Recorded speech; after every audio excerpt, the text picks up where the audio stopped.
Borrowed Without Permission. Written by Silverwolf96. Read by Arashi. Ever since he's been a child, Felix loves wrapping himself in Sylvain's clothes. They're big and warm, and they smell like Sylvain, who smells like sweets and the outdoors and leather. And while Felix doesn't normally like sweets, he only likes the smell on Sylvain.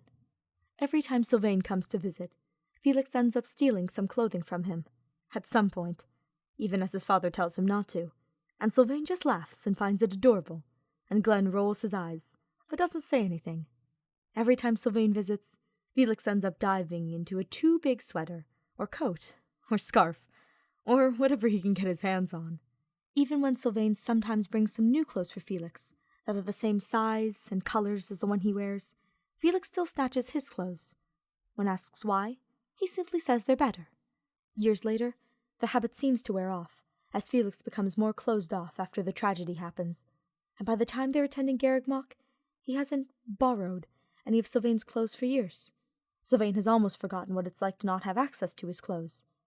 Until the two of them get together, at which point Sylvain starts noticing some of his clothes going missing, now and then. Sometimes, when he spends the night at Felix's room, he could swear he had a scarf with him when he came in, but can't find it when he's leaving, and then it shows up in his own room a few days later, as if it were there the whole time. This also happens with his sweaters, but not really anything else. It's not difficult to figure out where they've been, especially since they come back smelling like pine and spices, and sword cleaning oils. He can't help but grin at the thought of Felix sneaking off with his clothes, because he's too embarrassed to ask to borrow them.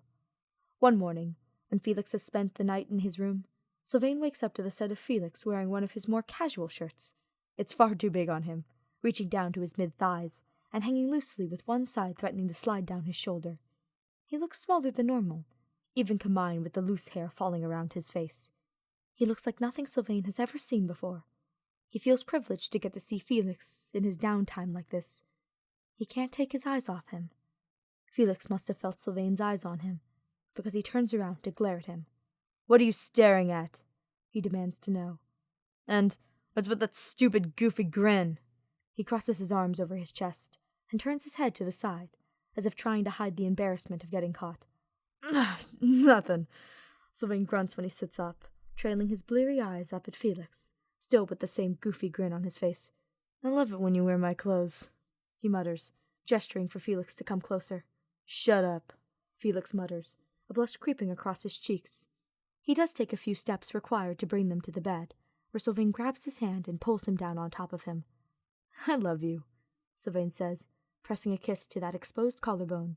"Idiot," Felix mutters, even as he makes himself comfortable and tucks his face against Sylvain's neck. "I love you too," he says so quietly. Sylvain would have missed it if Felix's mouth wasn't so close to his ear. His grin gets even bigger, and he wraps his arms around Felix. Felix can wear his clothes whenever he wants to.